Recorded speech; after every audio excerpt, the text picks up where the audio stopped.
اور کھانا کھلانا افطار کے وقت ہے نا مسکین یتیم اسیر کو، اس کی بنا پر جنت کے بہترین باغات میں ان کو جگہ ملے گی۔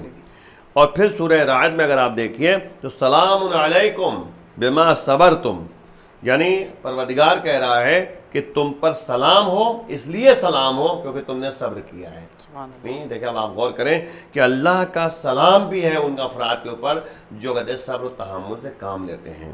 دوسری آیت میں یہ ہے کہ انی جزیتہم الیوم بما صبروا، یعنی بے شک میں جو ہے ان لوگوں کو آج جو ہے جزا دوں گا، یعنی روز قیامت آج میں جزا دوں گا، میں جزا دیتا ہوں۔ کس لیے؟ بما صبروا، اس وجہ سے کہ انہوں نے صبر کیا۔ بے شک یہی لوگ فائزون میں سے یعنی کامیاب ہیں۔ تو اللہ نے یہ بھی بتا دیا کہ کامیاب ہیں کون حضرات، ہر ایک کامیاب نہیں ہے، صبر کرنے والے کامیاب ہیں۔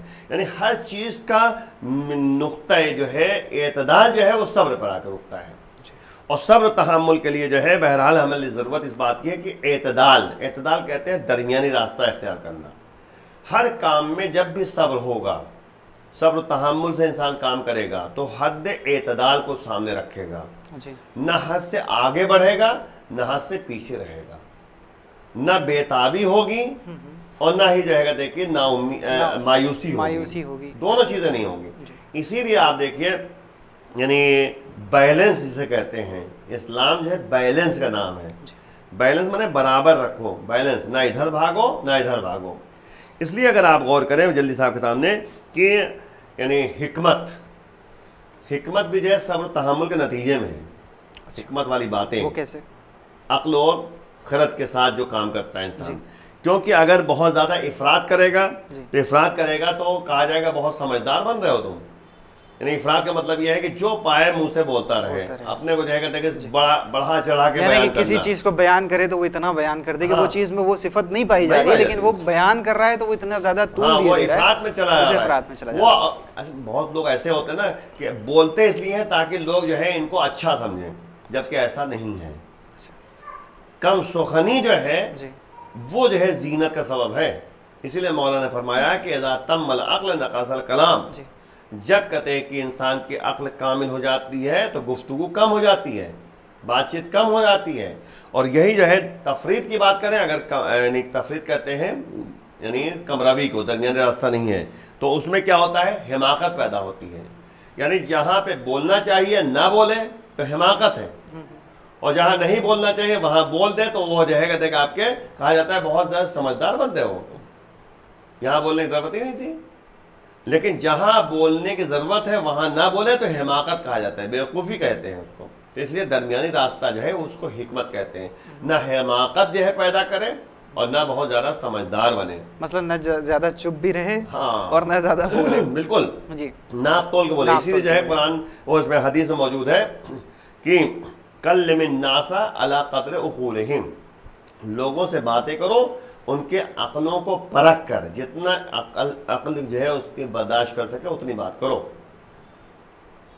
فکر تم منطق، مولا کہہ رہے پہلے سوچو پھر بولو۔ یہ نہیں کہ جو ہے بولنا شروع کر دے تو بس بولتے چلے جا رہے ہیں، سوچنے کی صلاحیت نہیں، پہلے فکر کرو۔ اسی لیے مولا نے فرمایا ہے کہ بیوقوفی کی اور عقل مندی کے بارے میں مولا کہہ رہے ہیں کہ عقل مند وہ ہے جس کی زبان جو ہے وہ دل ہوتی ہے، دل ہوتی ہے، اور بیوقوف اور احمق جس کا دل جو ہے وہ زبان ہے۔ سبحان اللہ۔ اب آپ سوچیے، یعنی حماقت جو کرتا ہے، احمق جو ہوتا ہے، بیوقوف جو ہوتا ہے، وہ زبان فوراً کھول دیتا ہے، اور اس کے بعد جو کہتے ہیں کہ یہاں پہ کیا ہے آپ کے جو ہے بیوقوف جو یعنی عقل مند جو انسان ہوتا ہے پہلے سوچتا ہے پھر بولتا ہے، بغیر سوچے سمجھے نہیں بولتا۔ تو بہرحال جو کہتے ہیں کہ مسئلہ یہی ہوتا ہے۔ اب دوسری بات جلدی سے، دوسری بات ہے کہ عفت، پاک دامنی جسے کہتے ہیں، یہ بھی صبر تحمل کے نتیجے میں ہے۔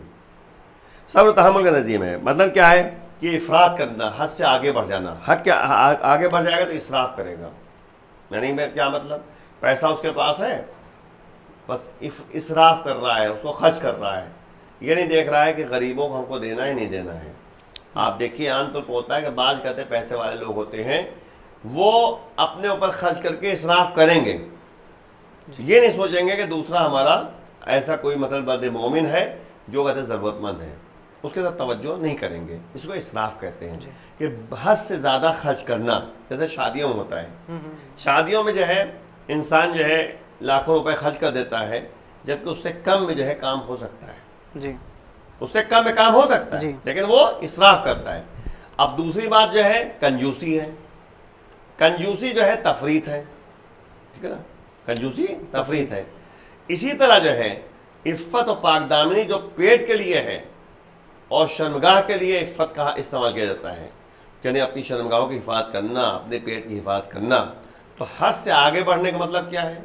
جیسے پائے اپنے کو سکون پہنچا دے، اور حد سے یعنی پیچھے رہنے کا مطلب یہ ہے کہ انسان جو ہے بالکل شادی نہ کرے۔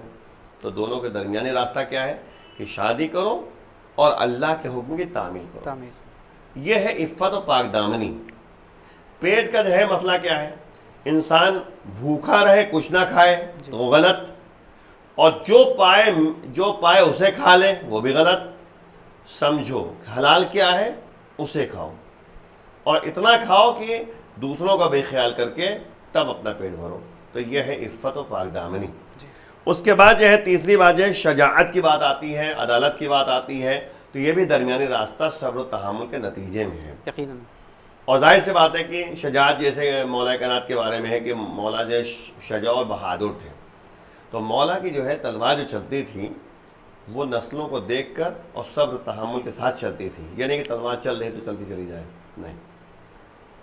اسی لیے جو ہے تاریخ میں آپ نے دیکھا ہو کہ مالک اشتر کے دل میں ایک بات آئی کہ جتنا میں مار رہا ہوں اتنا ہی تو مولا مار رہے ہیں، تو مولا نے کہا خبردار یہ سوچنا نہیں، کیونکہ جو ہے میں ایک نسلوں کو دیکھتا ہوں تب کہتے ہماری تلوار چلتی ہے۔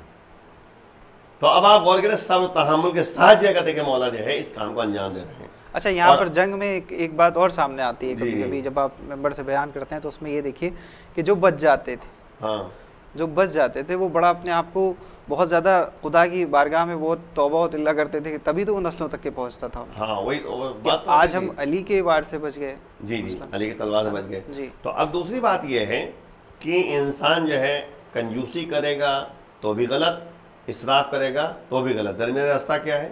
پیسے کا صحیح استعمال کرنا، صبر و تحمل کے ساتھ ہو سکتا ہے، بغیر اس کے نہیں ہو سکتا۔ اور پھر ایک بات جو ہے سامنے آتی ہے وہ ہے کہتے ہیں کہ عدالت۔ عدالت کا مطلب ہوتا ہے کہ انسان کسی کو ظلم کرے، وہ غلط۔ تو اب ظاہر سی بات ہے کہ انسان درمیانی راستہ اختیار کرے گا، عدل و انصاف سے جو ہے کام کرے۔ تو اب مولا کائنات کی زندگی مطالعہ کرے گا انسان تو اس میں جو ہے عدل و انصاف پایا جائے گا، عدالت سے انہوں نے کام کیا ہے، صبر و تحمل سے پہلے فیصلہ تمام باتیں سنتے تھے پھر فیصلہ کرتے تھے، یعنی کہ فوراً جو فیصلہ کر دیا۔ تو ہر طریقے سے ہمارے ائمہ چاہیں گے جو زندگی ہے اس کا مطالعہ کریں گے تو پوری زندگی میں صبر و تحمل ہی ملے گا، ہر کام میں، چاہے عبادت ہو، چاہے کہتے کہ سماج میں رہنا ہو، چاہے کہتے کہ ظاہر سی بات ہے کہ یعنی گھر میں رہنا ہو، ہر لحاظ سے جو ہے صبر و تحمل کی بنیاد پر ہی جو ہے ان کو جزا دنیا اور آخرت دونوں میں اللہ دینے والا ہے۔ اور ظاہر سی بات ہے کہ سب سے اہم پہلو یہی ہے کہ اگر آپ دیکھیں تو بہت بڑی بات ہے کہ انسان کے پاس جو ہے پیسہ موجود ہو اور وہ پیسہ پورا جو ہے کہتے کہ راہ خدا میں دے دیں، کہ آپ بتائیے صبر و تحمل ہے نا بولے بھائی۔ جنگ خیبر میں پیسہ ملا، مال غنیمت ان کو حاصل ہوا، اور نتیجے میں وہ جو ہے انہوں نے راہ خدا میں تقسیم کر دیا۔ گھر پہنچے خالی ہاتھ پہنچے، شہزادے نے پوچھا تو انہوں نے کہا کہ ہم نے راہ خدا میں دے دیا، ملا تھا دے دیا ہم نے، تو سجدے میں سر رکھ دیا شہزادی نے۔ یہ دیکھیے یہ ہے صبر و تحمل، کہ اللہ کے لیے ہم کر رہے ہیں، اللہ کے لیے انہوں نے کیا تو ہم بھی اللہ کا شکر ادا کر رہے ہیں کہ ہمیں ایسا شوہر اللہ نے عطا کیا۔ تمام باتیں بہر جلدی صاحب کے سامنے کیونکہ تفصیلی بات نہیں پیش کرنی تھی، بات نکل جائے گی۔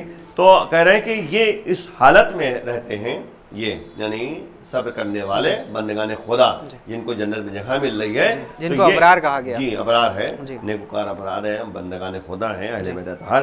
تو یہ اس حالت میں ہے کہ بہترین اور خوبصورت تخت ایسا ہوگا کہ اس پہ ٹیک لگائے ہوئے ہوں گے، نہ سورج کو وہاں دیکھیں گے وہ کہ جس سے گرمی کا احساس ہو، اور نہ ہی ٹھنڈک ہوگی وہاں پر۔ یہ دو باتیں ہو گئی۔ تکیہ کرنا یعنی آرام اور راحت کامل، یعنی مکمل ان کو آرام ملے گا وہاں پر، سکون بہترین ملے گا ان کو. اور کیونکہ عام طور پر انسان جو ہے آرام کی حالت میں گاؤ تکیے پر ٹیک لگا کے تخت پہ بیٹھتا ہے, ہوتا نہیں ہوتا ہے, اس لیے آرام کا ہے. اعتدال کامل جسے کہتے ہیں, مختلف آرام سے جو ہے انسان مکمل طور پہ آرام اور سکون جو ہے وہاں پہ حاصل ہوگا جلدی سے. تو یہاں پہ جنت کے درختوں کے سائے میں وہاں پہ ہوں گے, لیکن پھر بھی سورج نہیں ہوگا. سایہ ہوں گے لیکن سورج نہیں ہوگا. زمہریرہ یہاں پہ استعمال کیا گیا ہے. زمہریرہ زمہر سے نکلا ہے, یعنی اس کو کہتے ہیں انتہائی سرد, یعنی وہاں پہ جو ہے ولا زمہریرہ, یعنی وہاں پہ ٹھنڈک نہیں ہوگی. جو ٹھنڈک یہاں پہ پریشان کرتی ہے دنیا میں, ایسی ٹھنڈک وہاں پر نہیں ہوگی, بالکل ٹھنڈ. شدت ٹھنڈک کی شدت وہاں کا احساس نہیں ہوگا. یا دوسرے لفظوں میں یوں کہا جائے کہ جو انسان کبھی کبھی جو ہے غصے اور غضب کی شدت میں ہوتا ہے وہ بھی وہاں نہیں ہوگا. یعنی اس کو اور لحاظ سے ترجمہ کیا گیا ہے کہ شدت غضب, غصے کی غضب جو وہاں پہ ہوتی ہے جس سے انسان کی آنکھیں سرخ ہو جاتی ہیں, تو وہاں پہ انسان کے لیے یہ غصہ اور گرمی بھی نہیں ہوگی, بالکل ٹھنڈا رہے, یعنی بالکل نارمل رہے گا وہاں پر اعتدال. یہاں بہتر, لیکن بہتر وہی ہے کہ معنی یہی کیا جائے کہ شدت ٹھنڈک کی شدت نہیں ہوگی وہاں پر. یعنی معنی کہیں یعنی کہ وہاں پر موسم ایسا ہوگا کہ نہ وہ سرد ہوگا نہ گرم ہوگا, نہ گرمی ہوگی. اس کا حدیث میں آیا ہے کہ جہنم میں ایک نقطہ ہے جو شدت سرما کی وجہ سے بدن کے اعضاء ایک دوسرے سے منتشر ہو جائیں گے. جہنم میں ایک نقطہ ہے, ایک جگہ ملے گی جہاں پر جو ہے یعنی گرمی, شدت سرما یعنی ٹھنڈک کی شدت اتنا زیادہ ہوگی وہاں پر. ایک نقطہ ہے وہاں پہ جہنم میں کہ جس کی بنیاد پر انسان کا بدن جو ہے پارا پارا ہو جائے گا اور منتشر ہو جائیں گے اعضاء جب آ رہے ہیں. تو یعنی یہ بھی ہے وہاں پہ جہنم میں جگہ ہے, تو وہ جنتیوں کے لیے نہیں ہے. اچھا. ارائک, یہاں پہ علل ارائک لکھا ہوا ہے, تو یہاں ارائک سے مراد اریکہ کی جمع ہے. یعنی اصل میں اس تخت کو کہتے ہیں جس کو سجا کر خوبصورت بنایا جاتا ہے. جیسے ہم نے مثال دی تھی کہ دلہن کا جو ہے آپ نے یعنی بیڈ کہیں گے یا تخت کہیں گے, جو بھی سجایا جاتا ہے خوبصورت بنایا جاتا ہے, تو ویسے اس سے زیادہ خوبصورت وہاں پہ رہے گے. خوبصورت تخت کو استعمال کیا جائے گا.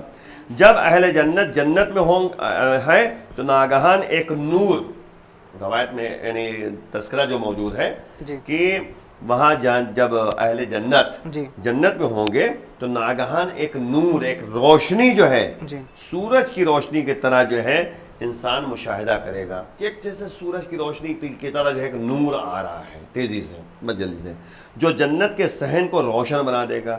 اہل جنت رضوان جنت سے پوچھیں گے, جو وہاں کے جو ہے پہرے دار ہیں رضوان جنت, ان سے کہیں گے کہ یہ نور کیا ہے, یہ کہاں سے روشنی آ رہی ہے. تو جب کہ خدا نے کہا ہے کہ سورج جنت میں نہیں آئے گا, جنت میں سورج کی روشنی نہیں ہوگی جس سے گرمی پیدا ہو جائے, تو یہ نور کہاں سے آیا جو سورج کی طرح روشنی دے رہا ہے, یہ روشنی کہاں سے آئی. تو نہ ہی ٹھنڈک ہوگی. تو وہ جواب میں کہے گا رضوان جنت کہ یہ نور جو ہے سورج اور چاند کا نور نہیں ہے, یہ نور جو ہے, یہ روشنی جو ہے سورج اور چاند کی نہیں ہے, لیکن علی اور فاطمہ کے چہرے میں ہنسی آئی ہے اور جنت ان کے دانت کے نور سے روشن ہوا ہے. سبحان اللہ, سبحان اللہ. اب آپ بتائیے, اس طرح سے جنت میں جو ہے یعنی انسان کو روشنی بھی ملتی چلی جائے. اس آیت میں جو جس طریقے سے آپ نے بیان کیا ہے اس تفسیر کو, اس میں اہل بیت اطہار علیہ الصلوۃ والسلام کی وہ جو جنت میں جس طریقے کا ان کا رہن سہن ہوگا وہ بیان کیا آپ نے. مومنین اس سے استفادہ کریں انشاءاللہ اور اپنی زندگی میں اس کو عمل پیرا ہوں اس پر. اگر وقت ہمارا ختم ہو گیا, انشاءاللہ کل کی نشست میں آپ سے پھر سے ایک بار ملاقات ہوگی. والسلام علیکم ورحمۃ اللہ وبرکاتہ. تو ناظرین, یہ تھے حجت الاسلام والمسلمین علی جناب مولانا ممتاز جعفر صاحب قبلہ, جو کہ بات کر رہے ہیں پروگرام تفسیر قرآن میں سورہ دہر کی تفسیر کے ساتھ جو آقا نے بیان کیا. آج کا جو نشست تھی وہ 14ویں نشست تھی, جس میں بیان کیے ہے 13ویں آیت سورہ دہر کی. اور ہم تمام ناظرین سے یہ گزارش کریں گے کہ اس پروگرام کو غور و فکر کے ساتھ دیکھیں اور کوشش کریں کہ اس ماہ مبارک رمضان میں زیادہ سے زیادہ سورہ دہر کی تلاوت کریں اور اس کو ترجمے کے ساتھ پڑھیں, اپنے بچوں کو بھی پڑھائیں. اور اب دیکھتے رہیں حسینی چینل, اور اس پروگرام کو آپ زیادہ سے زیادہ شیئر کریں اگر یوٹیوب پر دیکھ رہے ہیں. اپنے میزبان زین رضوی کو دیے اجازت, اس امید کے ساتھ کل پھر حاضر ہوتا ہوں اسی کے آگے کی کڑی لے کر انشاءاللہ. والسلام علیکم ورحمۃ اللہ وبرکاتہ.